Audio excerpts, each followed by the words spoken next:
যে আমাদেরকে এখন নতুন একটা বাংলাদেশ তৈরি করতে হবে। বারবার যে কথা আমাদের ভারপ্রাপ্ত চেয়ারম্যান তারেক রহমান সাহেব বলছেন, আমাদের যে সমস্ত শাসকেরা, আওয়ামী ফ্যাসিস্টেরা, হাসিনারা যা আমাদের দেশকে ধ্বংস করেছে, তাদের প্রতি ঘৃণা তৈরি করেন। তারা যার কোনোদিন ফিরে আসতে না পারে, হাসিনা যেন ফিরে না আসে আর আমার ছেলেদেরকে হত্যা করতে না পারে, সেই ব্যবস্থা তৈরি করতে হবে বন্ধুগণ। সেই জন্য বলছি, ওই যে আপনারা খালি স্লোগান আর হাততালি দেন, এটা পুরনো ব্যাপার। এখন তা দেখতে চায় না মানুষ। মানুষ দেখতে চায় যে আপনারা সঠিক কাজটা করছেন। মানুষ দেখতে চায় যে আপনারা বাংলাদেশের ভালো কিছুর জন্য আপনারা কাজ করছেন।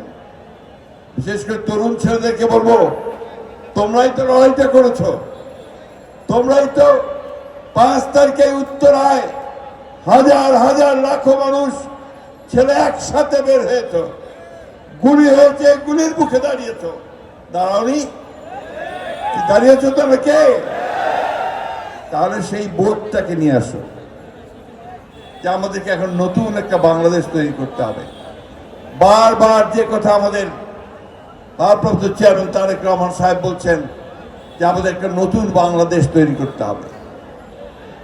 বারবার যে কথা আমাদের দেশনেত্রী বেগম খালেদা জিয়া বলেছিলেন যে ভিশন 2030 দিয়ে যে বাংলাদেশে একটা রেইনবো স্টেট তৈরি করতে হবে। আমাদের যিনি প্রতিষ্ঠাতা দলের শহীদ প্রেসিডেন্ট জিয়াউর রহমান, যাকে হত্যা করা হয়েছিল, যিনি শহীদ হয়েছেন, তিনিও সেই স্বাধীনতার যুদ্ধের ঘোষণা দিয়ে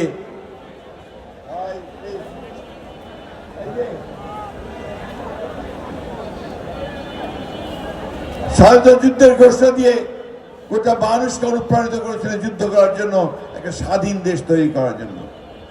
আজকে খুব কষ্ট হয়, আমার অনেক বয়স হয়েছে, বহুবার আপনাদের এখানে এসেছি, আমি এখানেই থাকতাম, আপনারা সবাই জানেন। খুব কষ্ট হয় যখন দেখি যে আমাদের এই ছেলেদের এত আত্মত্যাগ, আমাদের এই মানুষের এত আত্মত্যাগ, আমাদের মেহনতি মানুষের এই আত্মত্যাগ, তার বিনিময়ে দেশে এখন একটা অস্থিরতা দেখতে পাই, তখন কষ্ট হয়।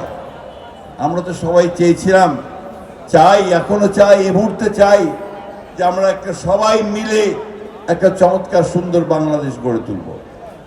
বন্ধুগণ, সেই লক্ষ্যে আমাদের সবাইকে কাজ করতে হবে।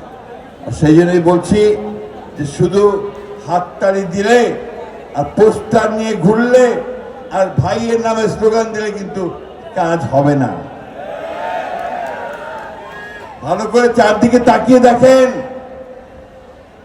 মানুষেরা কি কথা বলছে তার দিকে তাকান, মানুষেরা কি চায় সেটা বোঝার চেষ্টা করেন। অন্য কিছু করতে যাবেন, মানুষের তো বোকা না।